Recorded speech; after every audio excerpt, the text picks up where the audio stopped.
मुख्यमंत्री भजनलाल शर्मा और चंद्रशेखर के बीच मुलाकात हुई है। बीजेपी मुख्यालय में ये मुलाकात चल रही है। बड़ी खबर, बड़ी जानकारी आपको दे रहे हैं इस वक्त की, जहां मुख्यमंत्री भजनलाल शर्मा और चंद्रशेखर के बीच में मुलाकात जारी है। बीजेपी मुख्यालय में ये मुलाकात चल रही है। हालांकि देखिए, मुलाकात के बाद की तस्वीरें क्या कुछ होगी, क्योंकि हर एक मुलाकात को, हर एक मीटिंग को, फिर चाहे वो दिल्ली में हो या फिर वो हो राजस्थान में, उसके एक अलग मायने निकलते हैं। और ऐसे में बड़ी जानकारी, बड़ा अपडेट आपको दे रहे हैं मुख्यमंत्री भजनलाल शर्मा और चंद्रशेखर के बीच में मुलाकात। मेरे साथ डेली न्यूज एडिटर अदिति नागर भी जुड़ चुकी है। अदिति, किस तरह से देखते हैं इस मुलाकात को? देखिए, आज बेहद महत्वपूर्ण दिन इसलिए था क्योंकि विधायक दल की बैठक हुई। मुख्यमंत्री ने उसमें भाषण दिया, आगे का विजन बताया, कैसे विधायकों को मिलकर सत्ता में तो गुड गवर्नेंस करनी ही है, लेकिन उसके माध्यम से किस तरीके से 2024 में धारदार भारतीय जनता पार्टी की धारदार तेज करते हुए 2024 में 25 सीटें जीती है।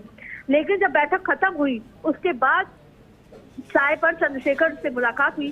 चंद्रशेखर वही संगठन मंत्री हैं जिनकी बड़ी भूमिका रही है चुनाव के दौरान, चुनाव से पहले, चुनाव के बाद। और ऐसे में दोनों अगर आइडियोलॉजी की बात करें तो काफी एक दूसरे से उनके घनिष्ठता भी है। आइडियोलॉजी भारतीय जनता पार्टी की वो भी है, और किस तरीके से सत्ता में वापस आने, जब भजनलाल शर्मा एक कार्यकर्ता थे, जब उनको चुनाव लड़ने की बात आई, तमाम चीजें हुई, तो चंद्रशेखर पूरी उस भूमिका में थे जिसमें डिसीजन मेकिंग होनी थी।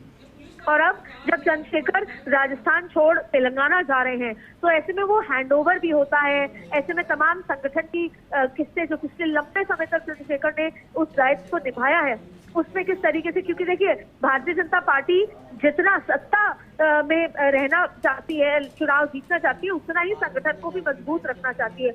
यही वजह है कि सत्ता और संगठन पैरेलल काम करता है, और इसी की वजह से भजनलाल शर्मा और चंद्रशेखर की मुलाकात बेहद महत्वपूर्ण है, क्योंकि अब धीरे धीरे जब वो हैंडओवर ऑफ काम होगा, संगठन किस तरीके से 2024 में काम करेगा, तो कहीं ना कहीं एक फेयरवेल मुलाकात भी कह सकते हैं। और दोनों के बीच की जिस तरह से नजदीकियां थी, अंडरस्टैंडिंग थी, उस लिहाज से भी ये दोनों की बैठक बेहद महत्वपूर्ण है।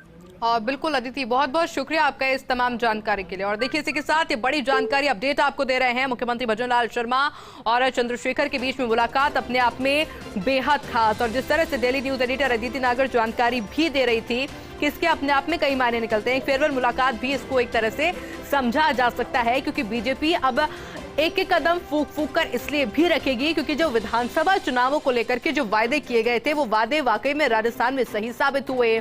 जो दावे किए गए थे वो दावे सही साबित हुए, और अब वो वक्त आ चुका है जब लोकसभा चुनाव में भी उन दावों को सही साबित किया जाए।